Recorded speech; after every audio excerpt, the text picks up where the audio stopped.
A woman noticed something strange as she boarded her flight. The cabin, which should have been packed with passengers, was unusually empty. Only a few people were seated. She began to relax once she saw luggage being loaded into the cargo hold, thinking everything was normal. But that's when the nightmare began. Her daughter had been unusually quiet since boarding. As the plane began its ascent, she reassured the girl to get some rest. But when Daisy opened her eyes again, her daughter was gone. Assuming the girl had gone to the restroom by herself, Daisy searched the cabin, but came up empty-handed. An uneasy feeling started creeping in. She approached the flight attendants for help, only to be told that there was no record of her daughter ever boarding the plane. Daisy was stunned. How could that be? They'd checked in together. Determined, she searched the cabin from end to end. When she returned to her seat and saw her daughter's teddy bear, her heart sank. Something was clearly wrong. Even more disturbing, the other passengers claimed they'd never seen a child on board. Just then, a flight attendant offered to help and made an announcement over the intercom. 10 minutes passed, but there was still no sign of the girl. Daisy's panic intensified. Another attendant promised the captain would be informed and a full search conducted.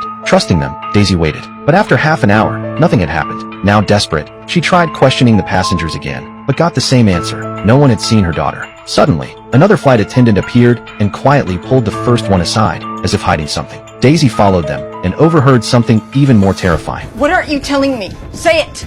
I'm sorry, but I don't think that she's here. What? The crew insisted there was absolutely no boarding record for her daughter. Daisy couldn't believe it. She said she still had her daughter's boarding pass and rushed back to find it. But after searching through everything, the pass was nowhere to be found. No matter how she explained, the crew began to treat her like she was delusional. Her emotions spiraled. She was convinced something terrible had happened to her daughter. Frantic, she ran toward the cockpit to speak to the captain herself. But before she could knock, an air marshal tackled her to the ground. Once he realized she wasn't a threat, he offered to take her to the captain. The captain listened calmly and asked if she had any history of mental illness. Daisy admitted she did, just mild depression. Certainly not enough to make her hallucinate. She explained that this flight was to bring her late husband's body home. His casket was stored in the cargo hold. Although the captain remained skeptical, he sympathized with Daisy and ordered the crew to begin a full search for her daughter and the missing boarding pass. Get the lights up.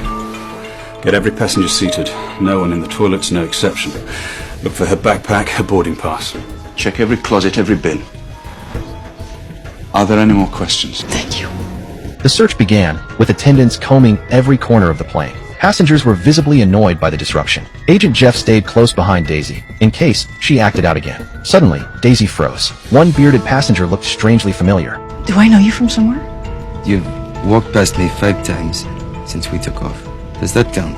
She asked him directly, but he claimed not to know her. Half an hour passed with no results. The captain was losing patience. As he considered calling off the search, Daisy began to lose control. But since the search was affecting the whole flight, the crew had to end it. Just as they were about to stop, Daisy had a flash of memory. She ran up to the bearded man. She remembered seeing him staring at her daughter at the hotel the night before. Maybe he had something to do with this. But the man insisted he'd stayed at a different hotel and had never seen Daisy before. To prove it, he even showed his hotel receipt. Despite the evidence, Daisy refused to believe him. She was sure he'd taken her daughter. In a burst of rage, she attacked him, causing chaos throughout the cabin. Agent Jeff pulled her away and tried to reason with her. If he really kidnapped your daughter, why would he board the same plane as you? Wouldn't that just draw more attention? He warned her that if she lost control again, he'd be forced to cuff her. Seeing that she wasn't calming down, Jeff asked the big question. Why would anyone want to take your daughter? Is there something special about her? Daisy didn't know how to answer. Just then, an announcement came over the intercom. The search was officially over. Passengers were free to move around again. Daisy rushed to the captain, only to hear something even worse.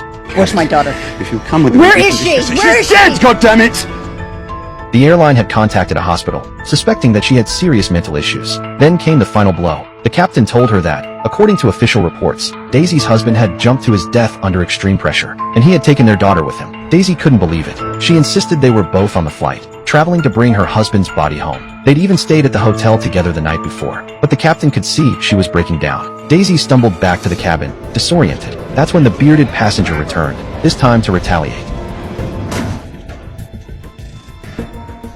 Half an hour later, the plane had calmed down again. Daisy awoke from unconsciousness. The captain had arranged for a psychologist to speak with her, gently urging her to accept the truth. Daisy pretended to agree, but just minutes later, she noticed something on the airplane window, a heart drawn in the condensation. Her daughter had drawn that when they boarded, which meant she had been on the plane. Using the excuse of needing the restroom, Daisy got up. They uncuffed her to let her go. Inside the lavatory, Daisy, once an aircraft engineer, removed the panel beneath the sink. Carefully, she crawled into the maintenance area and accessed the cabin's electrical controls. With a few quick actions, the oxygen masks dropped down. Panic broke out among the passengers, thinking something had gone wrong. Then she turned off the lights, plunging the cabin into darkness. In the confusion, Daisy slipped out of the restroom undetected. Back in the cockpit, the captain received word. Someone had tampered with the aircraft systems. Agent Jeff rushed to the bathroom door, only to discover Daisy was gone.